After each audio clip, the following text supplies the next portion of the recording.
Re-Zero, Arc 8, Chapter 1, Change of Victory Conditions.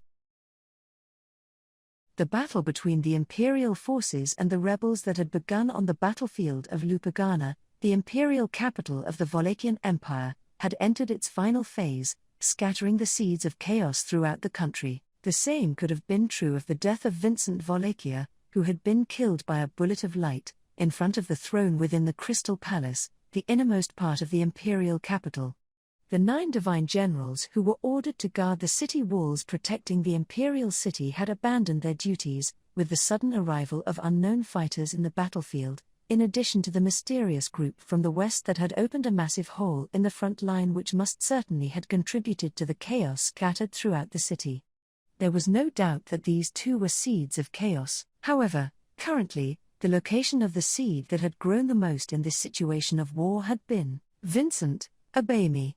The situation is already no longer in the realm of armed conflict between the imperial army and the insurgents. The intervention of a third-party force has changed the conditions of victory. Standing upon a pile of debris, a man raised his voice on an impromptu stage. He was a handsome man, with sharp black eyes, tinged with a heated intellect, dried blood clinging to his black hair, and a voice that carried well even on a roaring battlefield. In a battlefield dominated by violence, no. In the Wallachian Empire dominated by violence, one might only wonder what could possibly attract people to the impotent figure of this man. No one ridiculed the man, even if they wished to. They just turned their attention and listened. The blood of the emperor that flowed through their veins, the way of being that the man himself had defined, would not allow listeners to turn their ears away from the voice that was raised on an unshapely pedestal, from Vincent Wallachia himself, who shouted from atop the rubble as the emperor. Everyone. Vincent's loud declaration had been heard by a distinguished lineup of people. Lined up were Goes Ralphon and Olbart Dunkelken, both members of the 9 divine generals, as well as Bastetz von Dalphon, the imperial prime minister, and even Ubilk the stargazer, who had been allowed entry into the imperial palace in a special role. Considering which side each had been on during the conflict just before, the attendees were such that one could easily say having them be face-to-face at such a distance, standing unguarded, was a rather fatal thing. However, Vincent, Moguro Hagane is suppressing him, but the one they are facing in the sky above is Borleroy Temegliv, who is supposed to be dead. Somehow, he has risen with his own beloved dragon. Bastetz, I have a message for you on this matter. I encountered Her Excellency Lamia Godwin in the audience chamber. I believe it is the same person as she was back then. Goes, why you? That report should be raised by me. Your Excellency.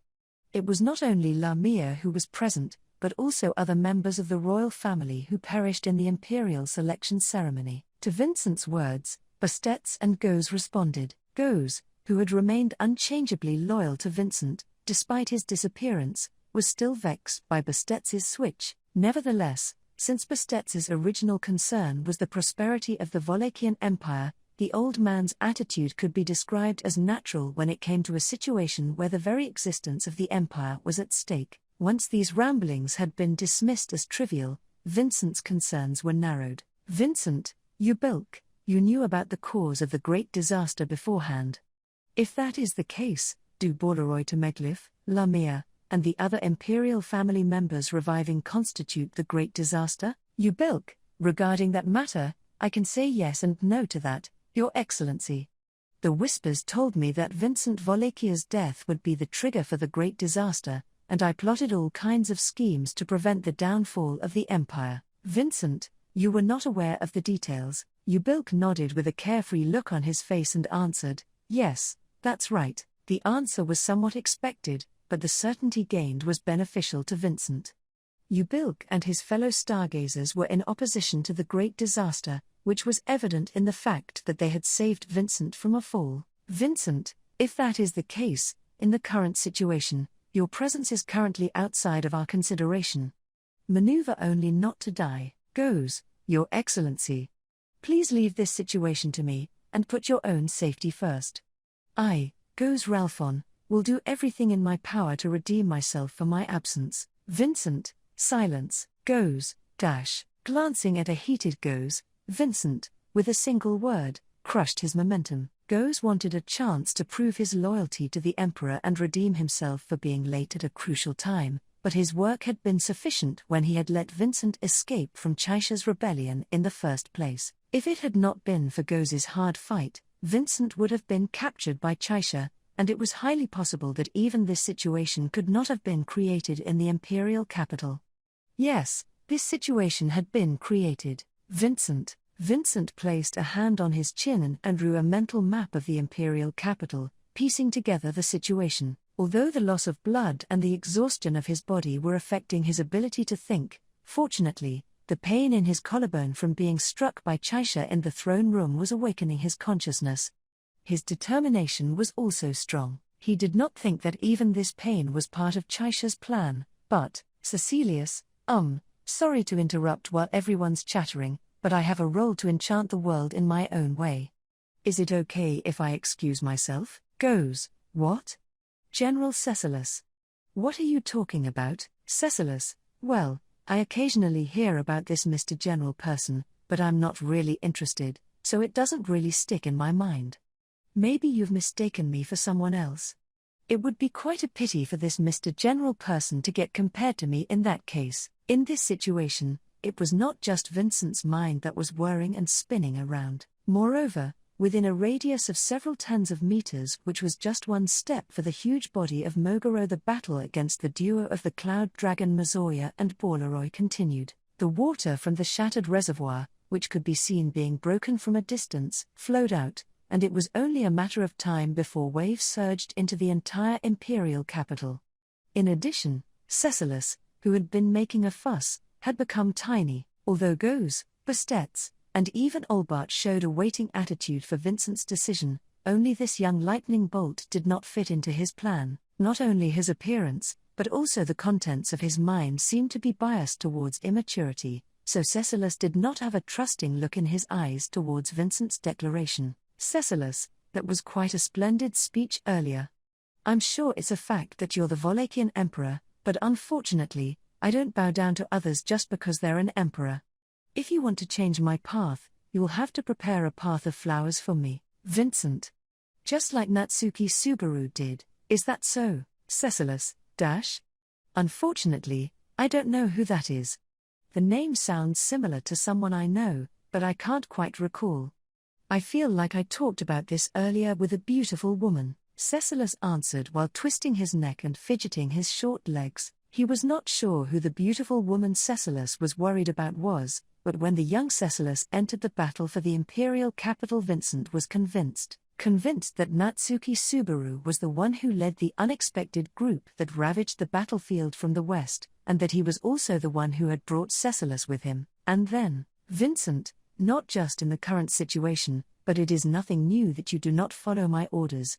Feel free to run around as you like, Cecilus. Oh, you are very understanding.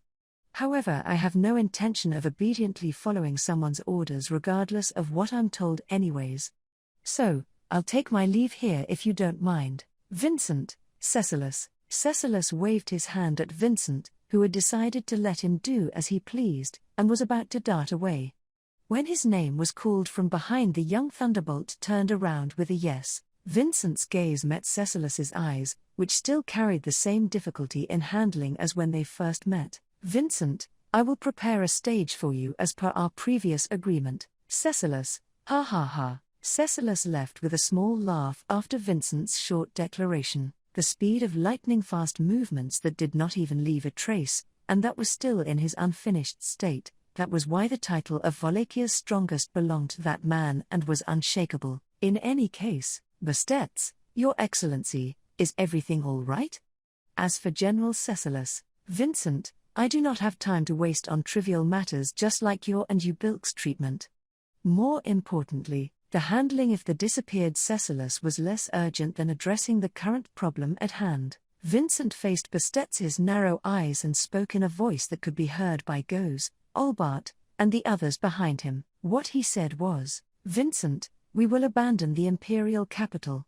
We will retreat while maintaining as much of our military strength as possible. Riding atop a red gale-wind horse, the group rode through the imperial city in a whirlwind of confusion and chaos. The flag bearers were the familiar faces of Natsuki Subaru, flanked by the cavalryman Idra Misanga and the powerful young girl Tanza, with whom the Pleiades battalion's breakthrough ability remained strong. Subaru, plus, now we add the two leading stars there, Beatrice and Louis, and we're the ones with the momentum. In front, Idra was holding the reins, and at his back, held in Subaru's short arms as if being sandwiched, was Beatrice, then Louis, who was nestled on Subaru's back. Unexpectedly, the four children were led by the adult Idra but Beatrice, Minya, Louis, wow, Tanza, I beg your pardon. Beatrice's hand held up as she fired purple arrows, Louis' unrestricted attacks as she teleported through space, and Tanza's fists as she effortlessly reaped through the ones blocking their path.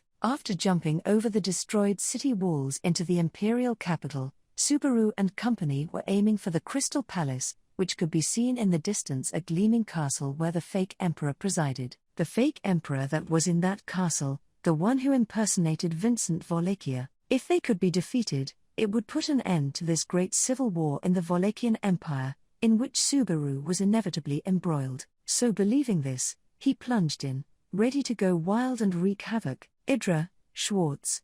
These guys are springing up no matter where we go through.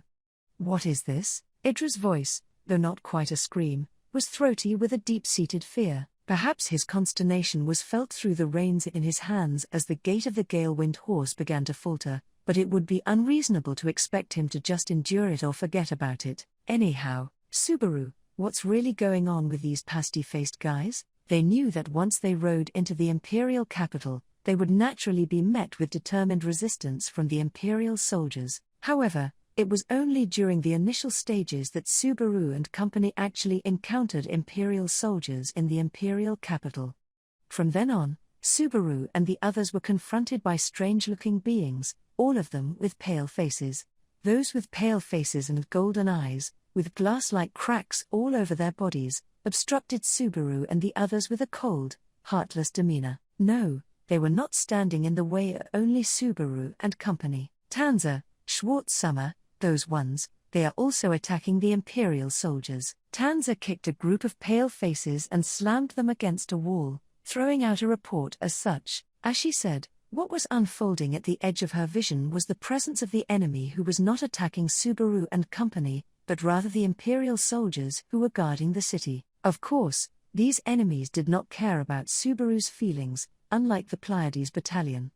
They were relentless in their attempts to take the lives of imperial soldiers using the weapons they wielded. That was why? Subaru, Tanza. If you please, Tanza, I understand. Hearing Subaru's unreasonable request, Tanza accelerated as she kicked the ground. She charged like a speeding ball into the ranks of the enemy, the imperial soldiers, and caught up with those who were about to take their lives, cleaving them in the back with her thick-soled shoes. HK. A short cry of pain could be heard, and the kicked enemy crashed into the buildings on both sides. Tanza glanced at the destroyed buildings, the imperial guardsmen whose lives had been spared beyond the thick plume of smoke, and then said, "Go ahead," as she let them off. Fortunately, the soldiers who were saved chose to leave the area instead of attempting to target Tanza's back. Subaru, that is helpful.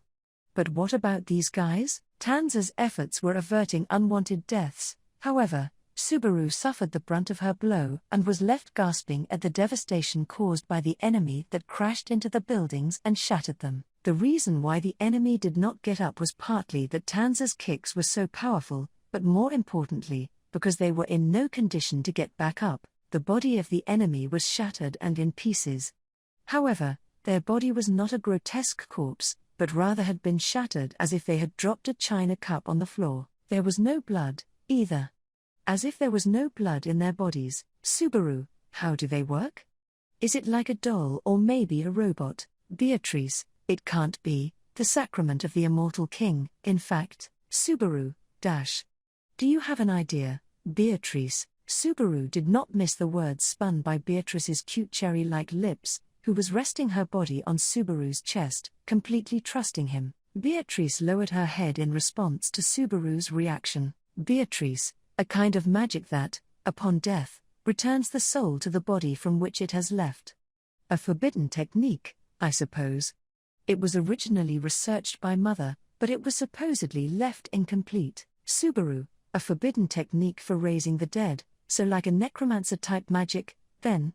There's a part of my head that's still a little fuzzy, but man, your mother is a good-for-nothing. Beatrice, this is not the first time that Subaru has spoken ill of Mother, in fact.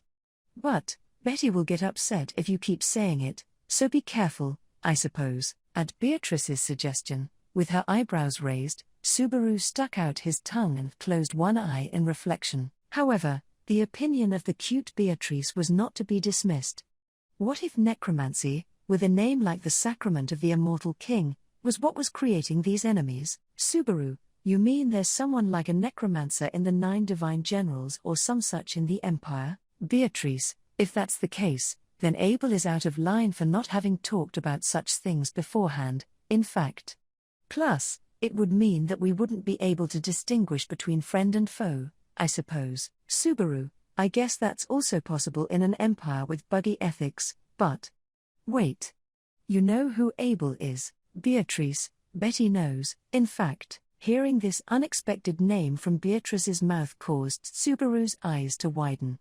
At Subaru's surprise, Beatrice affirmed it with a bitter look on her face. Beatrice's contact with Abel, and that it was not just another person with the same name, was clearly conveyed in her bitter face. Because Abel was essentially incompatible with everyone, the obvious explanation would be that he was incompatible with Beatrice as well. Subaru's stomach churned just thinking about what kind of irreverent attitude Abel had subjected Beatrice to. But, Subaru, of course, that guy is here. It was inconceivable that Abel would not be in the middle of the siege in this great battle.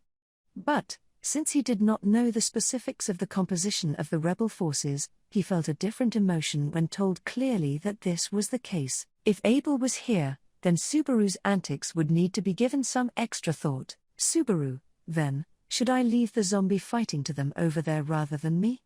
Or would it be better if it was me with the cute and zombie-savvy Beatrice running in to deal with the... Ouch, ouch, ouch. What? Beatrice, I suppose. Subaru's face was a bit annoying. In fact, Subaru, why? This look in my eyes between charming and cheeky is from birth, you know? Beatrice, it was annoying how strangely relieved you looked when you heard Abel's name, I suppose. Subaru's mouth curved into a pout as Beatrice pinched his thigh along with an irrational accusation. Although it was hard to say by exactly how much, Beatrice's judgment of Subaru might have become stricter in the period of time that they had been separated. Certainly, he recognized Abel's excellence in terms of ability. But, under the circumstances of this large-scale conflict, he was not taking any comfort in hearing Abel's name. By any measure, meeting Beatrice was a more joyous occasion than meeting Abel. Subaru, you're my number one. Beatrice, don't misunderstand. Beatrice, then prove it going forward. In fact, Subaru, oh, absolutely. In response to Beatrice's benevolent judgment, Subaru tapped Idra on the shoulder and made the Galewind horse stop at once. There were no signs of enemies or civilians in the surrounding area, but he wanted to decide on a course of action for the future. Tanzer, Schwartz-Summer, if you are done flirting, what would you propose we do? Subaru, you're acting so thorny. I wasn't flirting. But Beatrice, does that zombie magic stop when the user is defeated? Stung in the side by Tanzer's blank expression, Subaru sought Beatrice's informed opinion. Beatrice, when asked, fiddled with her vertically rolled hair with her fingers, and the two of them, with the same expression on their faces. Beatrice, the types of magic that interfere with the bodies of others are predominantly yin magic and yang magic, I suppose. With either of these attributes, generally speaking, when the caster dies, the effects of the magic are cut off, in fact. So likewise, it would be nice to think that this is the case, I suppose. Tanzer, that phrasing has some wishful thinking mingled within. Is it not certain? Beatrice, even Betty has never seen the sacrament of the Immortal King realized. In fact, one cannot be so childishly irresponsible as to make a haphazard judgment on the basis of speculation, I suppose. Subaru, calm down, calm down. So, you don't have any idea of the area of effect or where the magic is being used from? Beatrice, it's regrettable, but it's dependent on the user. In fact, Beatrice looked at Tanza in frustration as she replied, as if thinking that Tanza might be dismissive of her again. However, Tanza did not criticize Beatrice for admitting her inadequacy. In that regard, Tanza did not demean even those with whom she did not have the best chemistry. Subaru, there's no time for squabbling. Besides, Beatrice, what you said helps. Thanks, Beatrice, it was not a very praiseworthy response, I suppose. Beatrice's cheeks puffed out as he patted her head while thanking her. It was tempting to poke her swollen cheeks with his fingers, but he also felt he was put in a difficult position. Given the circumstances, this zombie attack was clearly an unusual situation. Since the Imperial soldiers were being attacked, it was certainly possible that there was a necromancer in the rebel army and that the unscrupulous and cold-hearted Abel might have resorted to inhumane tactics. However, something was off about the implementation and how the zombies appeared out of nowhere. These zombies clearly gave off the impression that they did not invade the city from the outside, but rather that they had been created from within the city and were rampaging around. If this was Abel's strategy, the best course of action would have been to start a war of attrition from the beginning. Even it might be plausible that there were some military techniques being used that Subaru was unaware of. Subaru, as expected, if they start using zombies, I'll have to think about how to deal with them. Moreover, although it was ultimately a vague impression, he felt that while Abel would not use the actual dead for military purposes despite resorting to death for political purposes, he suspected that Abel's view of life and death, or the general Volakian one for that matter, would not allow for that. Therefore, Subaru, the existence of this zombie maester should be considered an irregularity. If the war doesn't end when we beat up the fake emperor in the castle, then, Idra, what now, Schwartz? We'll follow your lead. Subaru, Idra. Subaru put his hand to his chin as Idra turned only his head to him to utter these words of trust. That was not a sign of him tossing the responsibility to Subaru, but rather a reaffirmation of his willingness to risk his life together with Subaru in a situation that might lead them to death once again. Subaru achieved this position by his own will. He absolutely had to fulfill that responsibility. And thanks to Idra and the members of the Pleiades battalion, Subaru could reach out his hand even further than before. Subaru, I'm not entirely sure what to do in this situation, but after all. Ow ow ow ow. Ow ow. Beatrice and Tanza, Subaru. Schwartz Summer. Subaru nodded at the realization of his responsibility, but screamed in pain from Beatrice pinching his thigh and from another pain, to which Beatrice and Tanza widened their eyes at him. This time Subaru felt pain because his hair was being pulled, and the one responsible was not Beatrice or Tanza, much less Idra, but Subaru. What the hell, Louis? Don't pull my hair. It is a vital defense strategy to take care of it from a young age so that I won't suffer from baldness when I get older. Louis, you ow. You. Oh. Au. Subaru, what? Louis desperately pleaded something to Subaru, who was protecting his pulled scalp. She patted Subaru on the back, then pointed to the north side of the Imperial City, the direction where the Crystal Palace was located, but slightly off the beaten path, and continuously urged him. Head there. He knew that was what she was saying. Subaru, is there something over there? Louis, oh. Subaru's question was answered by Louis in a high-pitched voice. It also needs to be stated that Louis seemed to be quite emotionally stable now that she managed to meet up with Subaru. Subaru himself was also genuinely relieved at her safety despite the complicated relationship. On top of that, if there was something that Louis was calling for it so desperately, then that would be, Subaru. Beatrice, let me ask you one thing. Is everyone still together? Beatrice, everyone, is not. In fact, in response to Subaru's quiet question, Beatrice avoided making a clear statement. However, it was clear that Beatrice was not being evasive for the sake of putting on airs, but rather to spare Subaru from the shock. Understanding this, Subaru also realized why she had been ambiguous. So, Subaru, Tanza, Idra. Also, Beatrice and Louis, change of plans. Concluding on what needed to be done, Subaru called the members around him from the Galewind Horse. Most likely, the battle centered around the Imperial capital would not calm down, but rather intensify further. With the zombies and their Meister being unknown entities, preparations were in order. Of course, he could put together such a theory, but, Subaru, first, we're going to where Louis is pointing at. Let me pick up something important there, Beatrice, if it's Louis then.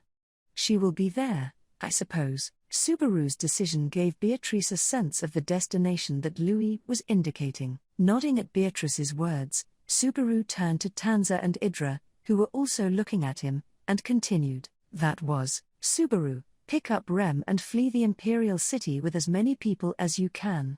We're racing against the clock." Thus, he mysteriously made a decision in the same direction as the man who was not present at this moment.